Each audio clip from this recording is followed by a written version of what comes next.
Kita masuk ke langkah yang kedua, Bu. Merencanakan hutang dengan hati-hati.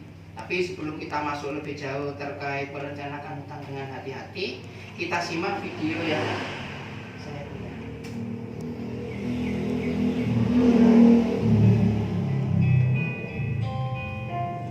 Untung saja kita punya kartu Jokesmas ya nak. Jadi biaya rumah sakit bisa gratis. Ada obat tambahan yang tidak ditanggung jam Kesmas, Bu. Harus kita tanggung sendiri. Nah, itu tadi Bu ya, video dari keluarganya Pak Rusli dan Ibu Lili.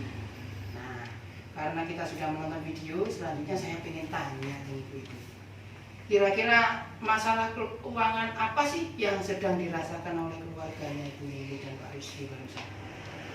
Bingung karena anaknya sakit, jadi bayar utang, bayar ongkos obat sama transport, nggak punya tabungan, jadinya hutang. Jadinya hutang. Hutangnya di tempat yang bagaimana, Bu? Salah. Tempat yang salah, Nggih? Salah, Yang Pak. salah ya. Betul Itu sekali. bunganya besar, Pak. Nggih. Jadi terima kasih atas apa yang jenengan sampaikan, sudah luar biasa.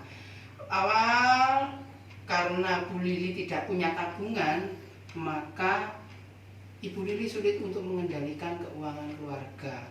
Mau tidak mau harus pinjam. Apabila kita pinjamnya dengan benar, maka solusi yang akan kita dapat. Tapi kalau kita pinjam di tempat yang salah, yang terjadi malah tambah masalah. Oke? Nah, itu. Jadi hutang itu perlu untuk dicermati. Hutang yang tidak dikelola dengan cermat akan bisa membawa masalah yang sangat besar. Itu, Bu. Selanjutnya saya punya flip chart.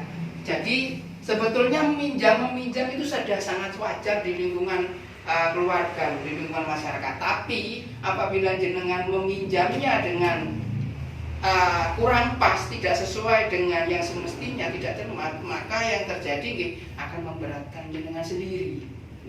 Jadi di sini ada cara sebelum kita meminjam, kita harus berpikir banyak, tidak hanya satu kali, dua kali, tapi berkali-kali. Yang pertama, untuk apakah kita meminjam? Kalau di sini sebaiknya hanya untuk memenuhi kebutuhan saja, bukan keinginan atau untuk kegiatan yang produktif. Jelas, Bu, jenengan kan sudah tahu mana yang merupakan kebutuhan, mana yang merupakan keinginan. Nah, kalau kebutuhan harus dipenuhi, kalau keinginan Tidak harus Bisa ditunda. tidak harus dipenuhi, bisa ditunda, bisa dikurangi atau Dihilangkan. dihilangkan. Betul sekali, Bu. Jadi kita harus memikir itu yang harus kita pikirkan pertama kali, untuk apakah kita meminjam. Yang kedua, apakah ada cara lain yang bisa dilakukan sebelum berhutang?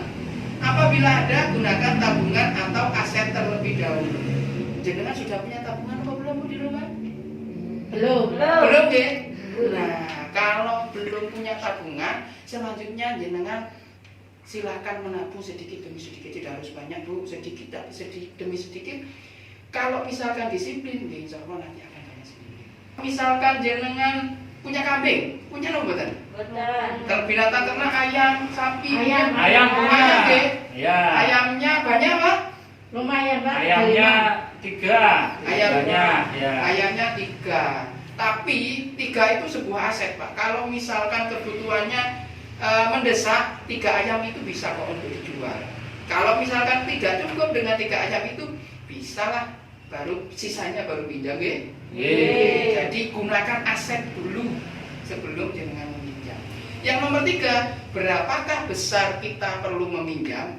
Sebaiknya sesuaikan jumlah pinjaman dengan kemampuan kita untuk membayarnya. Hitunglah berdasarkan jumlah pendapatan kita. Nah, jadi kalau mau meminjam tidak ujuk-ujuk, aku butuh 1.000, aku pinjam 1.000 tanpa mengetahui padahal bayarannya bapak niku tidak 100.000, paling 50.000 atau 75.000 sehari. Maka yang terjadi bingung. Maka seharusnya kita perlu memikirkan dan menyesuaikan, kira-kira saya baiknya pinjam berapa supaya nantinya bisa terbayarkan, baik itu bank harian atau bank bulanan ataupun yang lain kan gitu. Eh. Itu. Yang keempat, bagaimanakah kita dapat membayar pinjaman kembali? Sesuaikan waktu pengembalian pinjaman dengan pola pendapatan kita, tetap atau tidak tetap atau musiman. Nah, niki. Apabila jenengan di sini termasuk keluarga yang mempunyai pendapatan tetap atau pendapatan bulanan, maka yang seperti itu kita bisa membayar pinjaman dengan cara bulanan. Kalau misalkan kita merupakan pekerja harian, buruh bangunan ataupun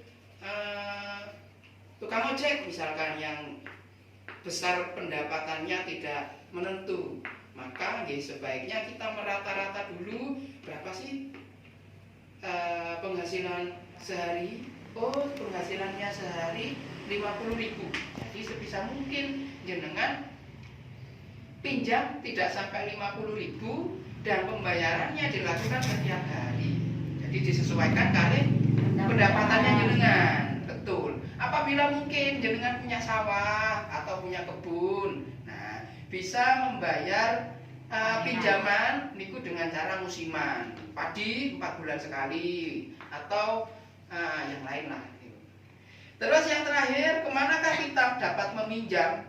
Bandingkan tempat-tempat meminjam yang ada dan carilah tempat meminjam dengan total pengembalian yang paling murah.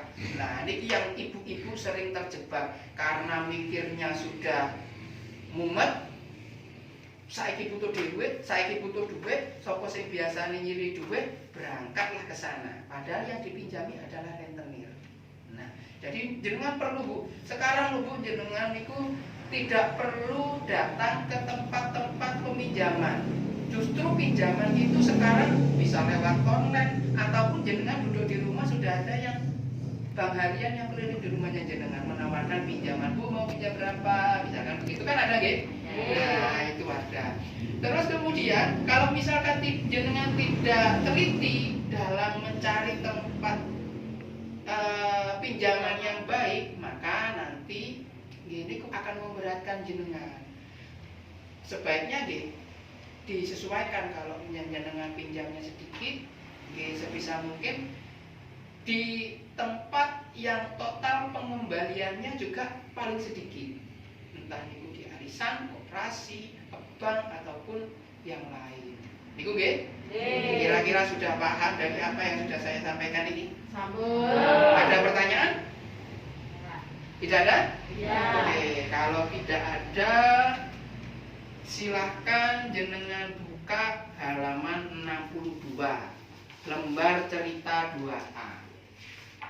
Jadi di sana ada cerita menghitung tentang mahal dan murahnya hutang. Ini saya bacakan ya biar cepat ya. Jadi begini Bu, suatu hari anak Ibu Lili yang bernama Agus sakit demam berdarah. Ibu Lili membutuhkan uang 500.000 untuk membayar tambahan obat dan biaya transportasi. Pak Rusli baru saja mulai mengerjakan borongan bangunan selama 4 bulan. Sementara Ibu Lili baru mulai mengumpulkan uang karena musim panen sudah tiba. Dengan demikian, Ibu Lili terpaksa harus segera mencari pinjaman. Apakah kira-kira dengan kondisi yang seperti ini, Ibu Lili boleh meminjam? Boleh apa mboten kira-kira? Boleh. Boleh nggih. Karena kebetulan sakit niku kan bukan keinginan nggih, tapi kebutuhan. Kebutuhan berobat. Kebutuhan tidak terduga dan proses pembayarannya juga merupakan kebutuhan.